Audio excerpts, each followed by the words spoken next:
Q&A. I've got a stack of questions here.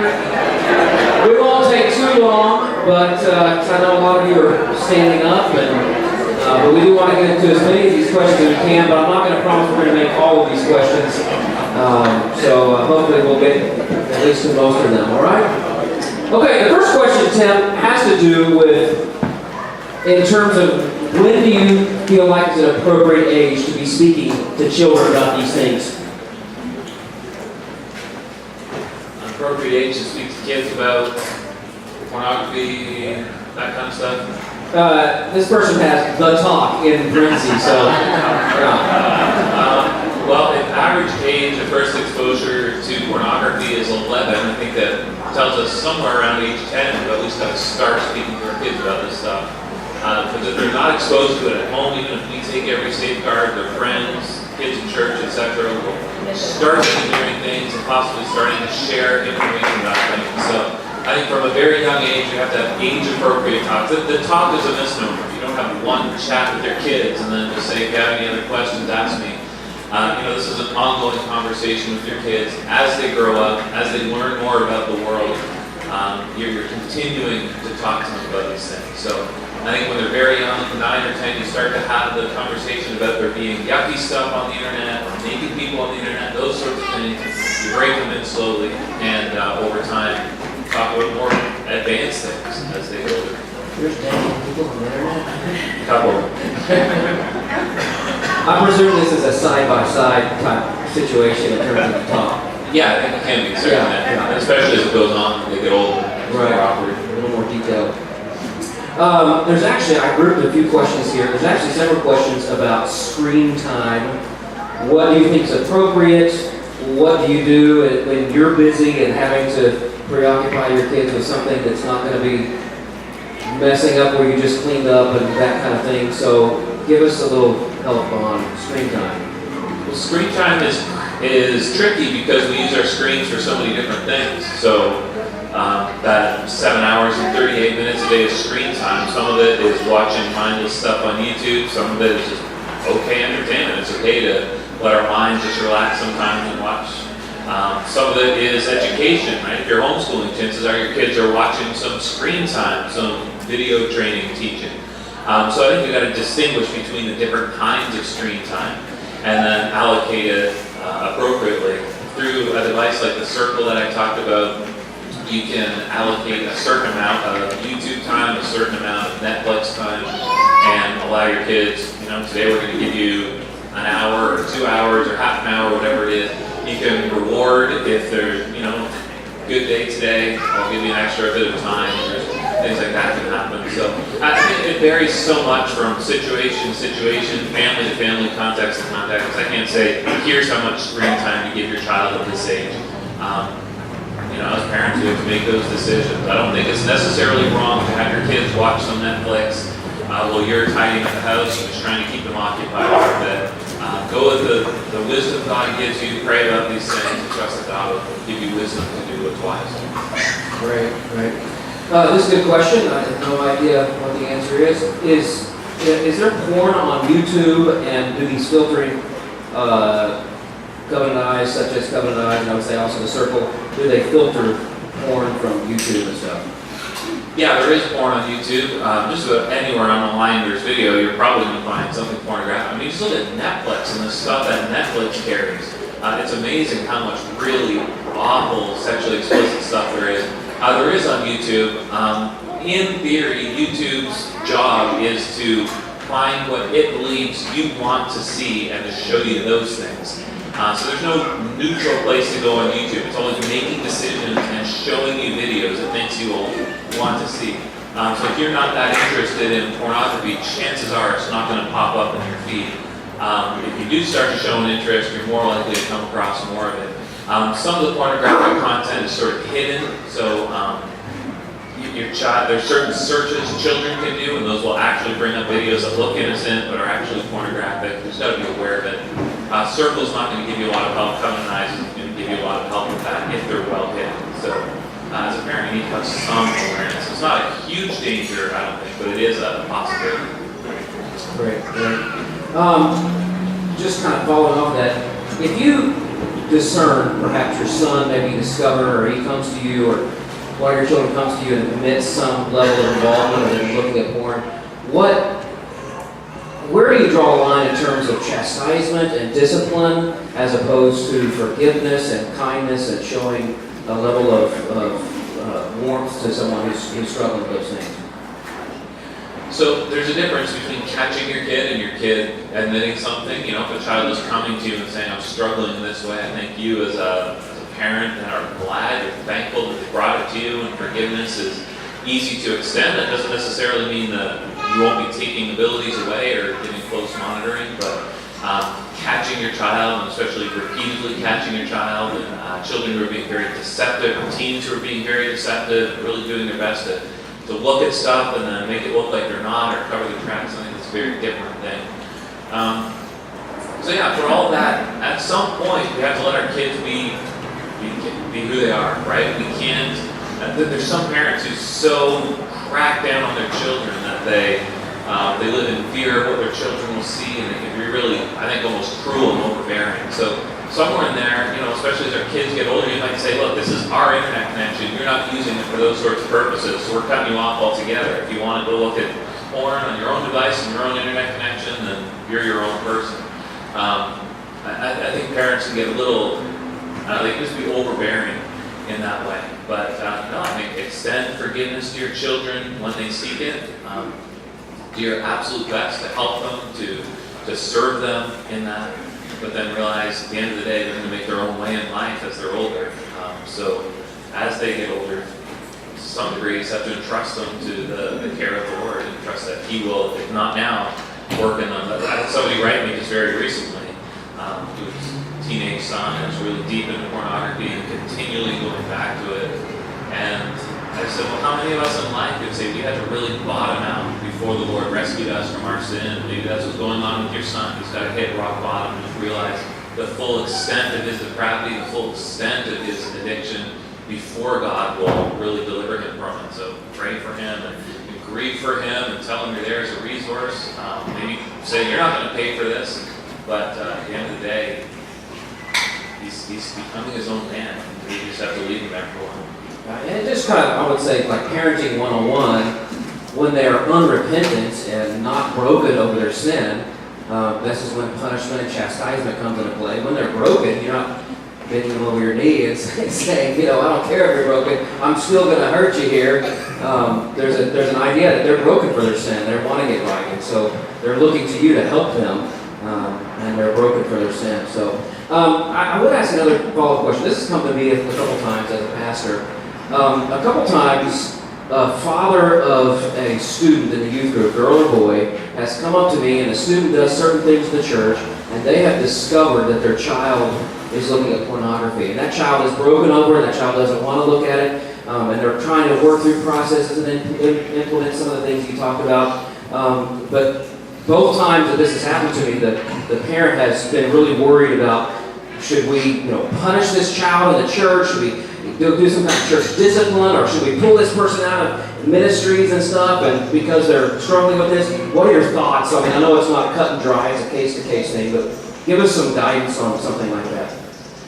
Well, there's a difference between a child who is a baptized member of a church and one who is not. And there's certain consequences you can bring as a church against unrepentant sin, and that realm of church discipline exists for a reason. So I think pornography, continual giving yourself over to pornography is a very good reason to begin a process of church discipline. That may not be quick. You might not be able to look at porn today. We're bringing the church discipline against you today, but maybe we're going to help you with this, and if over time we don't see you really dealing with this sin, confronting the sin, and gaining victory over the sin, that may become a matter of church discipline. The difficulty, of course, is that if you bring discipline against that kind of sin, it may keep people from admitting that sin, right? You want the church to be a safe place where people can come and say, I'm struggling with this sin, please help me. If the church's immediate response is to then bring church discipline against that person, you might have people no longer willing to come to the elders and say, please help me with it. So I think there's a difficult balance there. But I think churches have maybe been a little too lax when it comes to pornography and dealing with it as a church, trusting that The discipline of the church is a means of grace through which God brings people to repentance and even saves people who have thought they're Christian and are not. So I don't want to be too slow to take hold of what God gives us. I think it means grace. And follow-up question, what about, and this does happen in church a lot, what about the man or young man or perhaps young lady who's involved in pornography and they really want to get it out of their life and they just keep on failing and keep on, they really seem to have a repentant desire, but that habit, and you've talked about it in your blog a couple times, the things that happen, the endorphins that are firing when they are involved in this are habit-making things, and it's going to take some time. How do you deal with someone who seems to just continue to go back to that smut?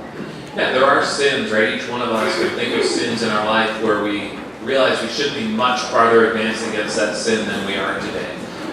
We realize we have a besetting sin, or a number of them. There's certain sins that we confront in our life, and it just seems like they're gone and over. There's other sins that we will be dealing with for the rest of our days. So I think that gives us patience for people who are struggling in that way.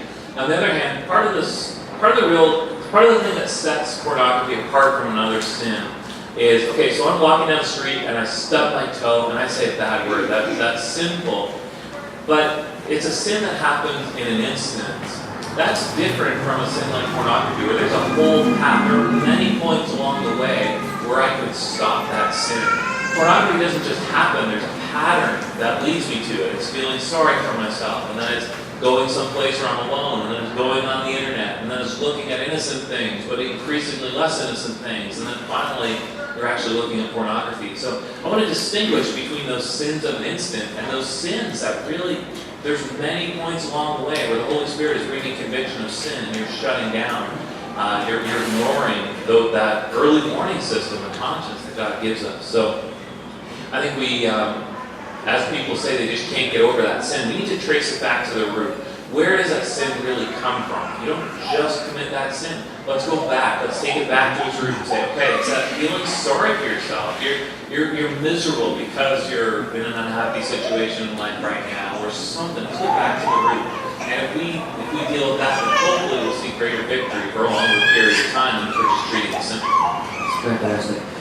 This is a really good question here.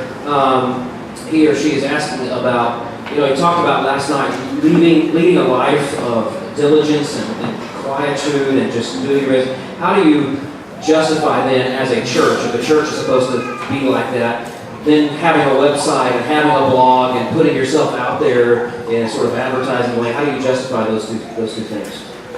Right, so the Bible commends a life of quietness, this willingness to be unseen and unnoticed, and yet the person who wrote those words, the Apostle Paul, is one of the most seen and most noticed people in all of history. So I think that the thing is, the Apostle Paul was willing to be unknown. He would have been content to be unnoticed. He wasn't continually jumping up in the public eye and demanding people pay attention to him. So we as Christians, some people are given a platform, and I'm grateful that some of those great Christians of today and of days past really were willing to put themselves out there and be seen and be known. The question is, would they have been willing to have a quiet ministry, a quiet life away?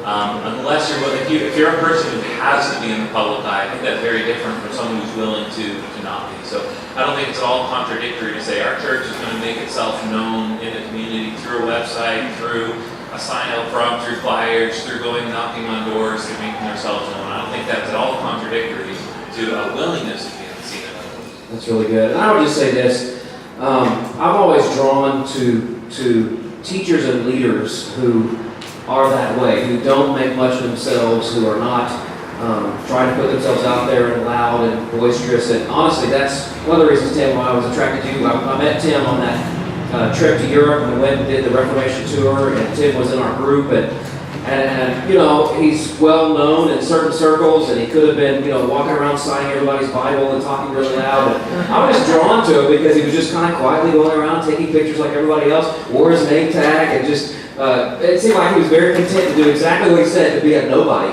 And I was just drawn to that, Tim. I'm drawn to Greg Wainwright. Some of you guys remember Greg. I'm drawn to him for the exact same reason. And I just commend that to you, Tim. Commend you for that. Thank you so much for that kind of ministry. I think one of the words we've heard a lot in the Christian world recently is platform, right? That if you want to be known, you have to build yourself a platform. and there's been whole books written about it, whole training courses on it, and the idea is that you need to elevate yourself. So I think that's been and I understand to some degree, but I think it's been a really negative thing in the Christian world where it's been this desire to use social media to be seen, to be noticed, even if you have nothing to say. All of these steps, even if you're not living a godly life, even if you're not commendable, just here's the steps you need to go through. And I think we can think back to some of the people who have risen and fallen very quickly to see they constructed a platform for themselves. But God didn't bless that because they had not properly, I think, gotten their lives in order to be worthy of it, whatever you would say, to do that well. So. Thanks so much. Another question. This is about your fellow Torontonian, Jordan Peterson. How do we think about social media, conservative stuff, people like Jordan Peterson, who's obviously not a believer, but would side with Christians in some social ways? What are the pros and cons of looking into that kind of media, reading that time, spending time looking at those things? So there's been a lot of attention given to social media platforms following the fairly recent election here in America. And I think one of the big takeaways of it all is that social media functions as a kind of echo chamber, What happens is that in order to keep us on the platforms, whether that's Facebook or whether that's YouTube or any of these other things, they give you what they believe you want. And so if you are conservative, you log on to Facebook, you're going to be surrounded by conservative viewpoints. If you're liberal and you go on YouTube, you're going to be surrounded by liberal viewpoints because they want to keep you on their site. The way to keep you is to just keep feeding you what you want. If we are only visiting conservative news sites, we will only ever get one side of the story and one that's not objective. I think we all long for this news source we can go to and just, this is objective news. This is neither slanted to the left nor the right. No such thing exists. But I think we would all love that kind of thing. What we're finding is that people are very much gravitating to one side or the other, getting all their views, all their opinions from that slant. I spend a lot of time in the U.S. and people very often ask me about Canada, and I can tell whether they've been spending all their time on Fox or all their time on CNN because they get very different views of Canada, and both are completely wrong. Both sides are just furthering their own view of American politics by using Canada as their example of either all things gone right or all things gone wrong. But neither one is at all consistent with my experience of being Canadian. So I think it's for good reason that people are really growing distrustful of the news. We're realizing that it's slanted one way or the other, but they're just really giving us what we want. I find it a great conundrum. And I think the last thing we want is Facebook or YouTube deciding which one of those two views is right and then giving us their understanding of what's right and what's wrong. So we're in a weird place right now, society. So you would say a limited time engaging in all those kind of, don't spend hours and hours going to YouTube for all those videos. Right, yeah. I think all things in moderation. So I enjoy Jordan Peterson. I enjoy his viewpoint. At the end of the day, he's a Darwinian, Jungian. He has a very different view of the world than the Bible. There's some people who seem to treat him as he's almost a Christian. He's not almost a Christian. He's very opposed to the gospel. He's absolutely a legalist. He's not almost a Christian. That doesn't mean he doesn't have good things to say. I think what we love about him is that he's taking it on the chin instead of us. He's willing to go out and say unpopular things and suffer the consequences. And that's great. Somebody's saying a lot of what we believe to be true. He's not saying it in order to glorify God. That's really good. Thank you. Kind of changing gears here, you talk about senior citizens spending many hours on their television screens, and this person is asking how, if we have a parent, I remember my grandpa, my mom's dad, he would wake up in the morning, he'd go down and eat breakfast, and then go up into his bedroom. He had all the TVs back then were like 19 inches the max, and he would sit in front of his 19-inch television and sit there all day, every day. This person is asking, how do we help our parents if they're senior citizens that are engaged in this kind of thing? I know there's sort of this switch that happens. How can we still honor our parents and help them in this way? Yeah, when I read that, the statistics for screen time over the age of 65, and last I read it was over 8 hours a day for senior citizen screen time. I think it's a challenge for those who are not yet senior citizens to really plan those years well, right? To ensure that they'll be engaged with their family, they'll be engaged in the local church. And it's a call for churches to understand there is a place in the community, in the local church community for seniors. We don't want to relegate them to watching television because there's no place for them in our churches or in our lives. I suspect in multi-generational households, which is a more traditional view of growing older, there would be less of that time because there's still a function for seniors. So I don't have all the demographic breakdown, but I suspect a lot of the people who are spending most of their senior years watching television would be people who are alone, either just a single person or two people. They're not living in a household where they still have a contribution, where they're still valued and still doing things. So how can you help your parents? I mean, they're your parents. You have to honor them. That command to honor your parents is a lifelong command. Doesn't mean you need to obey your parents once you're an adult, but it does mean you still owe them this duty of honor. So I think you can try and help your parents. You can suggest to your parents, but ultimately it's not your moral responsibility to keep your parents from watching television. But man, just allowing them to be involved in your lives, allowing them to be involved in the lives of your children, helping them find things to do in the local church, really valuing their wisdom, valuing the contribution, the unique contribution that seniors ought to be making in the community and the faith community. It goes a long way. Very good implications for the church. What advances do you see in legislation? I suppose this means both in Canada and the U.S., and perhaps the U.K. and elsewhere. What advances do you see in legislation against porn? I don't know that I see any advances yet, but in a sense it doesn't matter because governments today only do what the people want anyway. So if people, I mean that's always been the way of it, but if the people demand it, the governments will give it, right? So election cycles are about promising what the people want so you can get elected in place of the other person.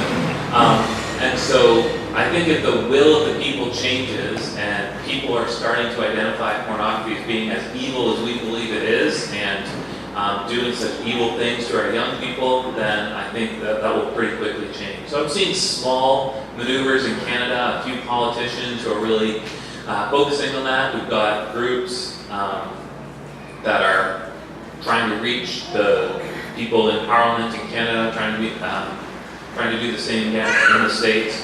And I do think it'll take effect. It's just going to be a bit of a fight.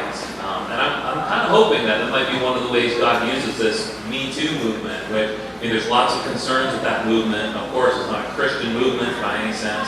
But if good comes out of it, I do wonder if that will be part of it, which is really identifying pornography as being particularly degrading and humiliating and bad for women, also shaping very negative views and understanding for men. And hopefully that will be used then to do battle with very, very evil, very destructive to our families, to our society. Great. Time for just a couple more questions. Here's a softball because I know you've answered this a few times on your website. What do you do in terms of your children going to other children's homes, maybe for sleepovers? How do you control oversight, maybe even if they're in libraries or public places? How do you control what they see in places like that? We don't do sleepovers, and that's one of the reasons we don't do it is because there's just a lot of stuff kids can be exposed to in the dark of night that seems to not happen in the light of day quite as much. So our kids have never done sleepovers. That's something I've written about a couple times, and just a decision we made before our children were old enough to do sleepovers. We decided we just wouldn't do that. That was partly out of a desire to protect them from pornography and other negative things. It was also just experiences we had as kids. And in terms of when they're at other people's houses, I think we try and keep tabs on who they're spending time with and just try and speak to them. So arming them when they're young about here's what to do if somebody shows you something. And as far as we know, our kids haven't been exposed that way ever. We're not aware of them having seen anything. So for us, I think it's been a non-issue. I mean, who really knows, right? So your kids are grown and willing to speak about things and confess just how terrible we all were when we were kids and all that. But so far, I think our kids have done good. Thank you so much. And thank you for being here. Tim is going to be in England here at the end of this next week, on Friday, I think. And he continues his journey. If you don't know, Tim is working on a book, or really a project. It's a book and a movie categorizing all these things that happen in church history. He's going to certain places, cataloging these things, talking about them.